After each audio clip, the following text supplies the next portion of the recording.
everyone, Suzi here, and today we're playing Watcher of Realms.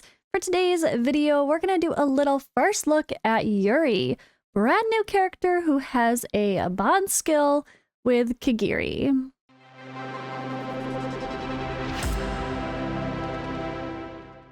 Alright, so we kind of knew this one was coming because Moonton also leaked it themselves, saying that they updated the bond skill for Kigiri to have it added with Yuri. So we knew Yuri must not be too far away, and here she is this week. She is on the banner. So, how is she? What's she all about? A piercer and nightmare marksman. We like to see that. The nightmare faction has way too many fighters, so Hatsuk could use some fellow marksman friends.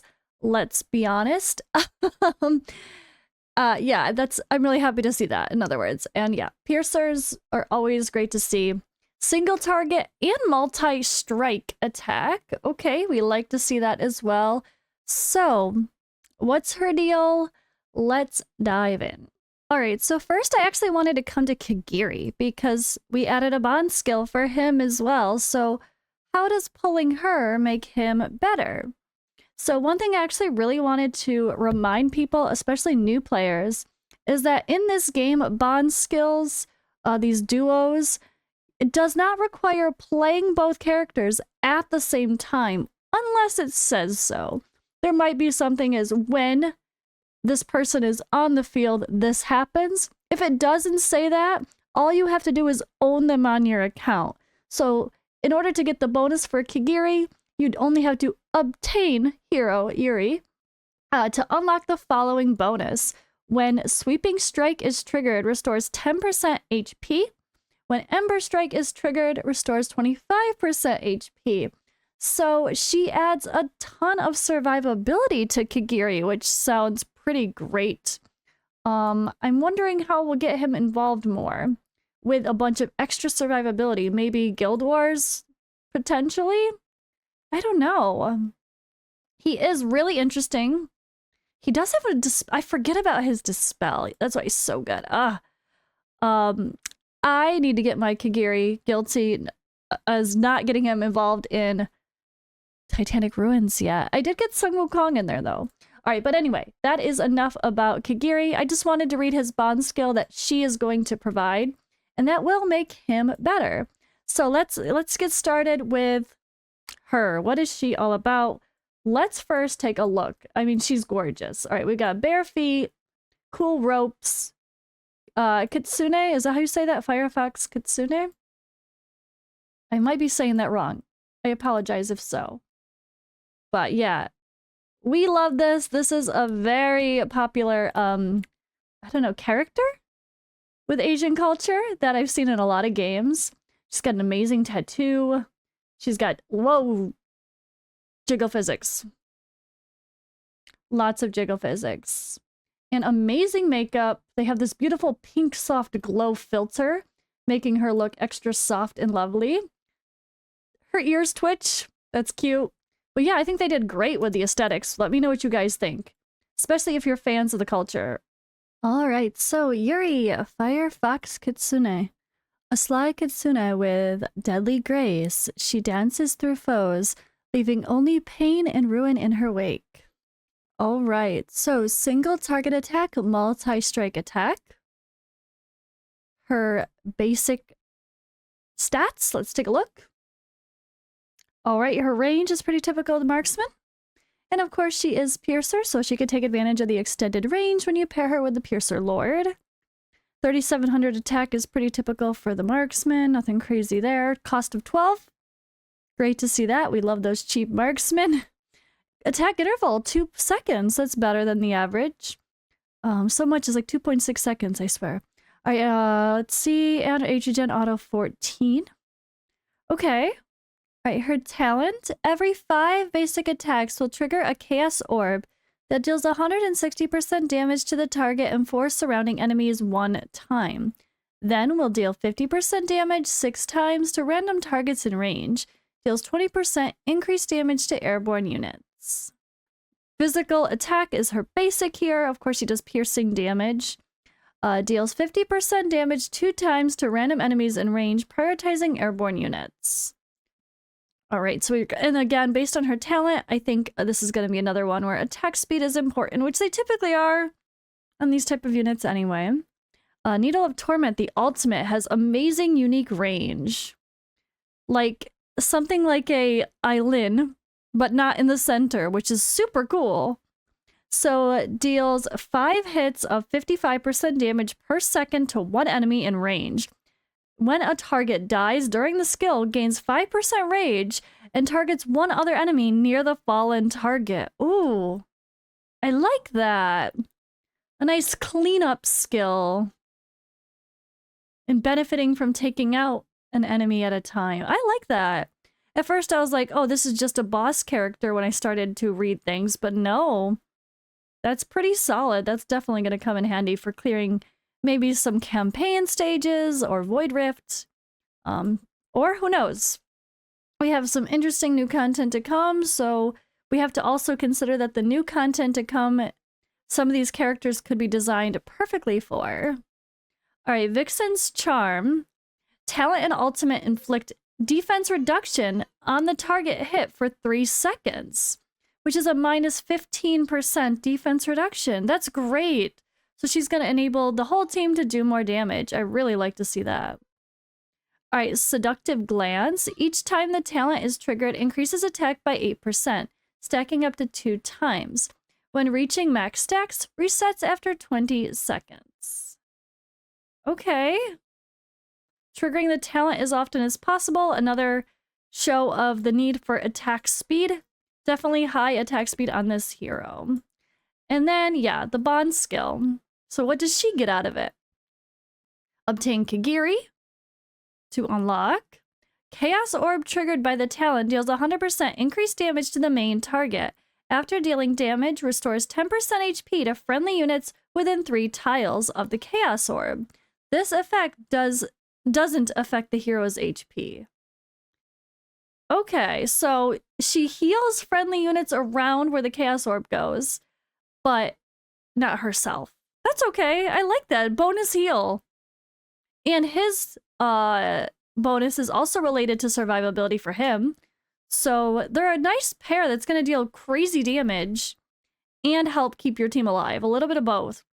Sound really good for Titanic Ruins as well, even though you don't have to worry about multiple enemies with the one passive, or not the passive, the ultimate second part of it. But I'm sure they're going to be a great duo there. It's interesting. And she is Nightmare, so she also could benefit with being in the same team anyway. In the same moment, not only just because of the bond skill. All right, I like it. Let's go on to the Awakenings. When dealing damage, there's a 10% chance to inflict stun on the target.